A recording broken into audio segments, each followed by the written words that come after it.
ng script at sarswelang ito. Oh. Siya ang dahilan ng kaguluhan, pagkakaaway-away, pagkakawatak-watak na ngayon yumayanig sa ating bayan, maprotektahan lamang ang sarili niya.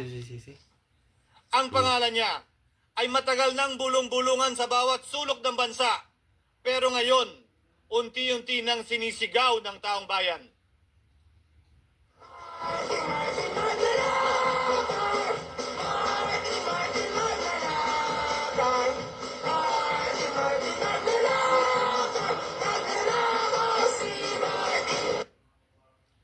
Pero Ginoong Pangulo, minamahal kong kasamahan, bakit tila sa Kamara, dito mismo sa Senado, at sa ilang media, ay hindi pa din nila kayang sambitin ang pangalan niya?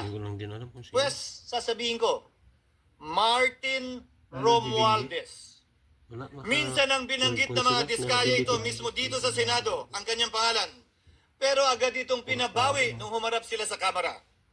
Binanggit ni Master Sergeant Gutesa ang kanyang pangalan. Pero ultimo notaryo, natunto nila at pinabawi nila ang pagnotaryo. Buti na lang, huli na't nasabi na niya ang pangalan ni Martin Romualdez na pinanumpaan dito mismo sa ating Blue Ribbon Committee.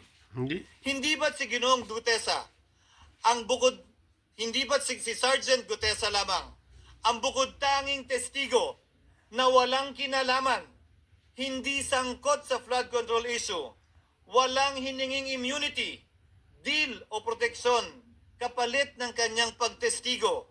Siya ang kauna-unahang nagtestigo na personal na naghatid ng pera sa bahay mismo ni Martin Romualdez.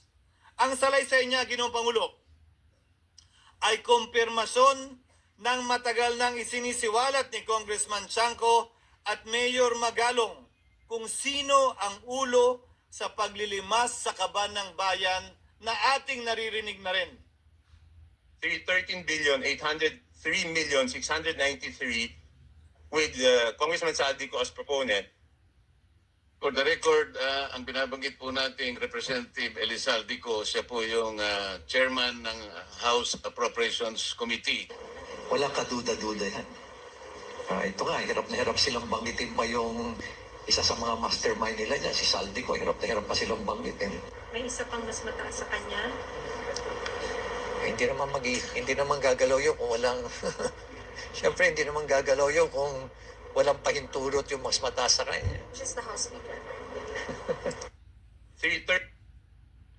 Ginoong Pangulo, pahintulutan niyo po ako magkwento ng konti upang patotohanan ang mga salitang ito.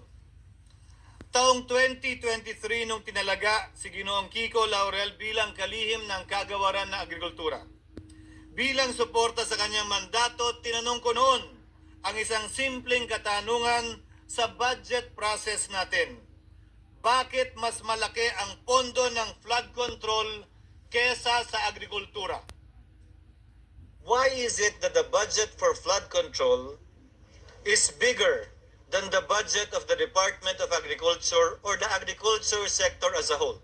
The fifth biggest allocation, not even a department, is flood control. And allocating a measly 31 billion for irrigation, for rice.